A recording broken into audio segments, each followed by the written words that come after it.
Today I need you to embrace what comes hard. Today I need you to accept the challenge. Today I need you to fall in love with the process. There will be plenty of opportunities to get discouraged, to lose your passion and think that it's not meant to be. But if you're going to reach your destiny, you have to have a made-up mind. If you give up after the first time, or the 5th time, or the 30th time, what that really means is you didn't want it bad enough. There should be something you're believing for that you are relentless. You are not moved by how impossible it looks. You're not discouraged by how long it's taking. You don't give up because people told you no. Your attitude is, if I have to believe my whole life, I am not going to stop believing. I am not going to take no for an answer. I'm not going to settle for mediocrity. I'm going to keep pursuing what was in my heart. What would your life be like as you look toward the future if you decided, I'm not going to allow my fears to stop me? And I'm saying to you, whatever you got to do it, because if you don't, life is going to whoop you until you surrender.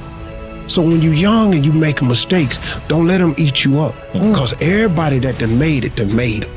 You got to fail in order to win.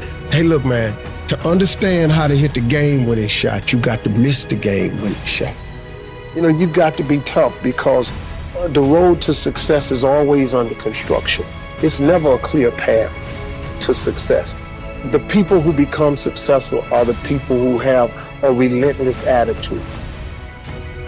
And you just got to hang in there through the bad breaks, because the bad breaks is coming, but they usually come right before the big break is about to happen.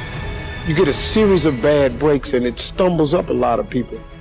My life and my success is to say to anyone, you can stumble, you can fall, you can get back up again. And ask ourselves, what do I really want? What do I really want? And write it down. Writing causes thinking. Thinking creates an image. And you get these images going, you're building a vision in your mind. It's the visionaries that change the world. Think of that. No matter what you face, no matter how bad it is going to be, when there is a challenge, and by a challenge, I mean anything in life, any challenge, anything that you're facing, the only way to overcome the challenges that you face is to start walking. Take that step every day. No matter what you are facing, get up and start walking. But what keeps that competitive edge, what keeps you on top, is the ability to think and prepare mentally over and over and over again.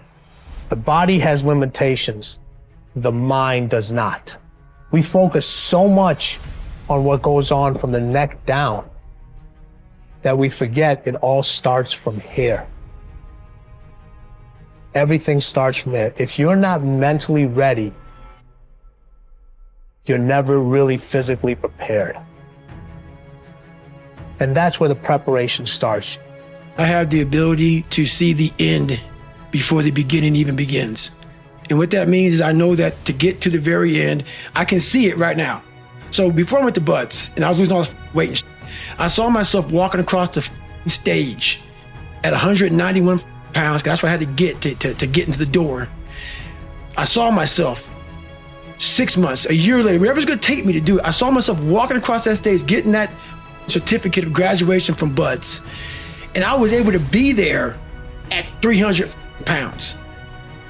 And that feeling that I was nowhere near that feeling, I was able to put myself there 1,000,000 times every day. And that feeling of like, my God, that is gonna feel amazing. That's what made me suffer. That's what allowed the pain to be real and say, this is worth it. I want to feel for this next 18 months. It took me 18 months to finally become a Navy SEAL, to finally, just get through Buds. 18 months, it's 6 months. It took me 18. That's what woke me up every morning was, I'm gonna put myself through this much pain and suffering for a few seconds. That's all it is. A few seconds of joy. And it's so worth it, man. That's what people don't get. So I'm able to put myself at the finish line, even though I have no finish line, but at the finish line of an event before I even start the and say, how are you gonna feel at the end of this? Visualizing is my biggest tool of life. That's why I've been able to put myself in cold water, put myself in a 100-mile race millions of times before I've done it. And I'm able to go through the race and see how I'm gonna feel at mile 50. Almost to the exact feeling. Right, so when it comes up, it's no surprise. It's no surprise. I've already done this a million times.